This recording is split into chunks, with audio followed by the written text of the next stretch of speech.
नमस्तेऽस्तु महामाये श्रीपीठे सुरपूजिते शङ्खचक्र गदाहस्ते महालक्ष्मी नमोऽस्तुते।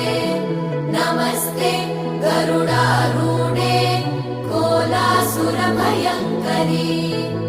सर्वपाप हरे देवी महालक्ष्मी नमोऽस्तुते। नमस्तेऽस्तु महामाये श्रीपीठे सुरपूजिते शङ्खचक्र गदाहस्ते महालक्ष्मी नमोऽस्तुते। नमस्ते गरुडारूढे कोलासुरभयङ्करी सर्वपाप हरे देवी महालक्ष्मी नमोऽस्तुते।